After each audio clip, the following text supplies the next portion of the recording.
Hi folks, welcome to the Scapegoat Club. My name's Jess, I'm a relationship coach, I'm a psychotherapist, I have a really tricky family.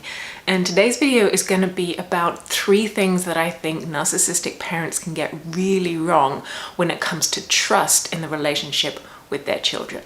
And these issues can happen when the children are at any age, so it can really affect us when we're younger and also into our adult lives and when we have adult relationships with our parents, or try to. The 3 things I'm going to be covering are, the first thing is that I think narcissistic parents feel that they're entitled to their children's trust. The second thing is that narcissistic parents can feel that this trust can be bought or is negotiable, or they can trade one thing for another. And the third problem that I think they really get wrong is that they think that actually, when it comes down to it, trust is optional. So let's dive into the first thing, which I think is that narcissistic parents really feel that they're entitled to having the trust of their children. And for those of us who've been looking at the narcissistic world for a long time, entitlement isn't really a new concept. Narcissism is characterized by people feeling that they're entitled to certain things, that they want admiration from other people, that they feel they're better, and so on.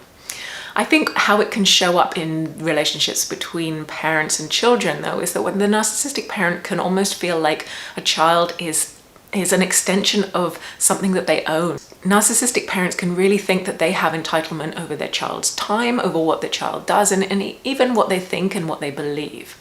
But here's the problem. Ongoing trust in a relationship is not automatic.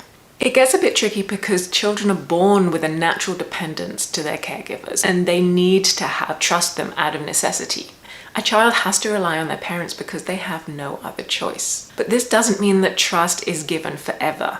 And trust, especially with narcissistic parents, can be broken when it is mistreated. The thing is that when trust is betrayed when we're younger, children might not realize it. They will give parents a second chance, they will overlook things, and they might believe it when a parent will twist things to say that actually it was the child's fault, when really the responsibility lay with them, the parent. Children can often give their parents the benefit of the doubt, and this can allow mistreatment to continue for longer than it really would do in other relationships. So the sad reality is that often narcissistic parents will take this trust for granted.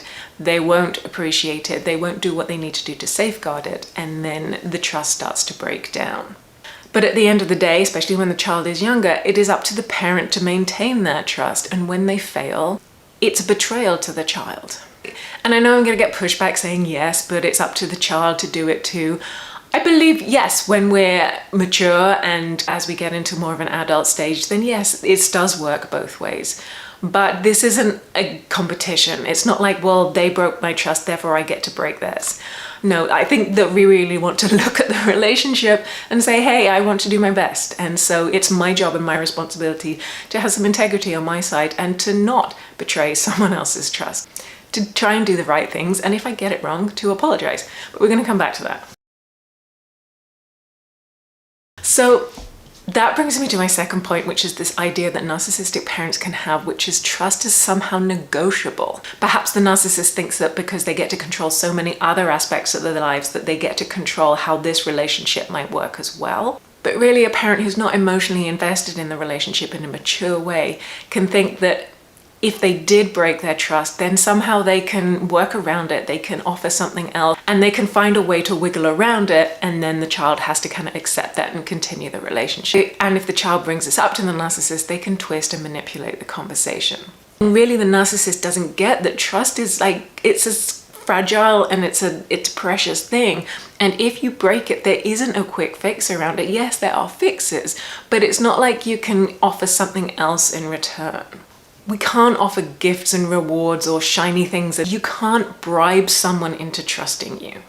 Trust is built over time, and it relies on things like consistency, honesty, transparency, and accountability. So let's say, for example, a narcissistic parent repeatedly offers to do something but doesn't follow through, or they miss a really big and important thing from the child's perspective. They might think that giving a gift or saying that they did something else instead will somehow make up for that. But that's just not how it works. It's kind of like they think if they shift away from that broken promise of trust, so kind of like, well, I did this good thing, so it doesn't really matter that I really dropped the ball or didn't do that or lied to you or really let you down about that other thing. If we need to repair trust, it doesn't come through empty gestures. It comes through genuine, heartfelt apologies and an acknowledgement that the thing we did hurt or let down another person and it was a big deal for them. We need to genuinely apologize, express our concerns, and also make a concerted effort not to repeat the behavior. That's a really big one in narcissistic relationships.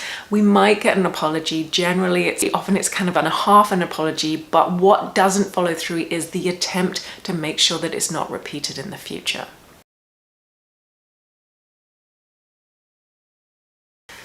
And so coming to this third point, I think that narcissistic parents really can feel that if they can't get trust back, that it's somehow optional.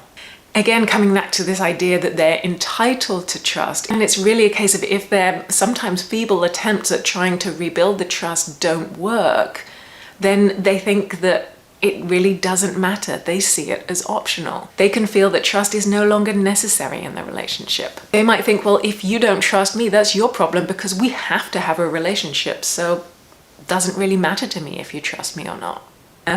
Because they see the relationship as an obligation between them and their child, then there's no incentive for them to actually really genuinely work on it and rebuild that trust. And so really when we're dealing with emotionally lazy or even manipulative or abusive parents, that's when we come into this idea that the relationship is more of an obligation, and so they don't need to work on trust. It's more about power and control and not about any kind of mutuality or respect or accountability. And in the worst cases, if we get to the point where a child does challenge the idea of trust or the missing trust, then the parent might feel that they're justified in some kind of punishment or retaliation if the child's pushing back. For example, manipulating, gaslighting, using other people to try and pressure the child. And then we're just in a really toxic cycle where trust is kind of almost like a bargaining chip that the parent can use to manipulate and wield power over their child, rather than a value that really needs to be earned and nurtured and taken care for and respected.